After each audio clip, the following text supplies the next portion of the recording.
Jadi mau cerita sedikit, kemarin itu mulai sakitnya itu bulan Maret saya mulai batuk, dan akhirnya saya dinyatakan positif itu waktu tanggal 16 April. Puji Tuhan, ya Tuhan izinkan semua ini terjadi ya. Sempat sih berpikir kenapa, sempat maksudnya rasa takut juga, tapi akhirnya semua bisa dilalui.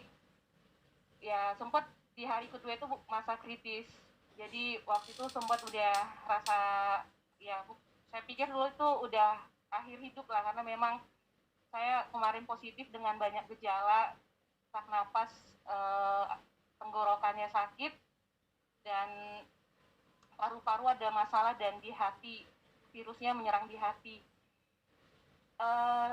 Saya dirawat di rumah sakit Daya 20 hari. Ya kemarin waktu akhirnya ngasih tau ke Bapak Ella, itu salah satu yang sempat membuat saya sangat senang, karena keluarga nggak tahu, tapi keluarga Mergasi 5 Makassar ada yang tahu itu mengobati. Silakan Pak. Aku, ini maaf ini ya. Sewaktu Iya, Pak. kamu mengalami itu selama apa itu, bagaimana kondisi tubuh lu? Kamu merasakan menderitakah atau biasa-biasa saja atau bagaimana? Karena aku ada dapat postingan orang yang kena itu sepertinya dia itu bernapas itu begitu. Iya. Nah, bagaimana sebetulnya perasaan dulu buat itu kena begitu? Ayo, iya Pak, itu betul. Sebenarnya kan yang COVID ini ada dua, ada yang OTG tanpa gejala dan ada dengan gejala. Aku termasuk yang dengan gejala yang cukup parah kemarin.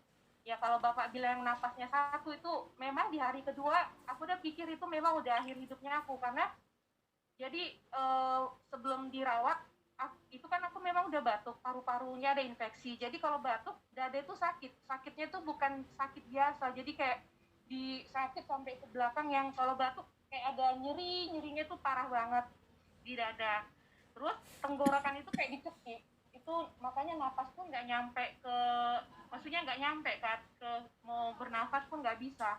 Dan memang betul yang Bapak bilang, napas kita udah kayak gitu, udah nggak bisa lagi rasanya untuk bernafas. Makanya waktu di hari kedua udah berdoa aja sama Tuhan.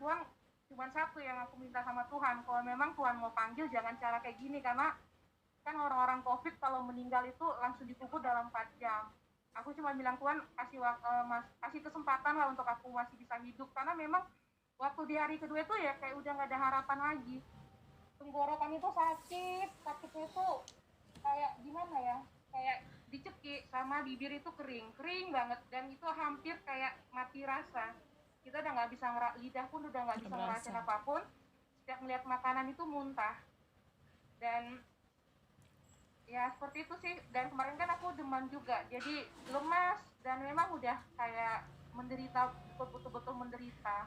Itu yang membuat banyak orang yang pas kena mungkin masa kritis kayak aku kemarin, puji Tuhan. Sebenarnya kalau kemarin perawatnya, dokternya tuh mereka nggak care, mungkin aku juga bisa mengalami ketakutan yang besar. Dan memang puji Tuhan kemarin itu perawat-perawatnya responnya mereka membuat tenang. Mereka bilang sabar, nggak apa-apa, ini nggak bahaya gitu. Mereka mengubah paradigma pasien di rumah sakit itu, mereka sangat bagus. Mereka tenangkan, tenang, kamu pasti bisa. Kalau imun tubuh kamu kuat, bisa. Kalau kamu khawatir, justru nanti makin sakit. Dan itu yang kemarin yang aku alami Pak. Oke, ya jadi Enda cerita Nova, mungkin ada sesuatu hal di luar ini, semangat atau apa Nova, yang karena ini kan ada juga keluarga-keluarga kita yang mungkin ini Nova, apa yang bisa kamu sampaikan sebagai closing statement dulu lah untuk kita semuanya di sini aku. Ya selama ini yang sebelum aku dirawat cuma lihat berita COVID itu mengerikan. Cuma nanti kalau suatu hari pun ada keluarga yang kena, cuman pesannya aku jangan takut. Sama kayak aku sebelum dibilang apa, maksudnya sebelum masuk rumah sakit itu pikiran aku COVID itu mengerikan. Tapi setelah dirawat, dokter juga waktu aku kasih tau positif, dokter nggak ada yang ya istilahnya mereka nggak membuat itu kayak hal yang mengerikan. Dan akhirnya itu benar, COVID, walaupun nanti akhirnya ada yang keluarga yang kena, jangan takut, karena virus itu hanya bisa dikalahkan dengan kita semangat, imun tubuh yang kuat, daya tahan tubuh yang kuat, itu aja cukup. Mungkin banyak orang yang meninggal itu karena takut, karena sama kayak aku waktu hari kedua itu takut dan itu udah sesak ditambah rasa takut, itu yang bikin kita semakin drop. Jadi kalaupun nanti ada keluarga, jangan takut, karena pasti bisa sembuh. Karena kalau kita pikiran positif, jaga imun tubuh, pasti sembuh. Dan pasti yang pertama banyak berdoa, andalkan Tuhan. Hidup ini ada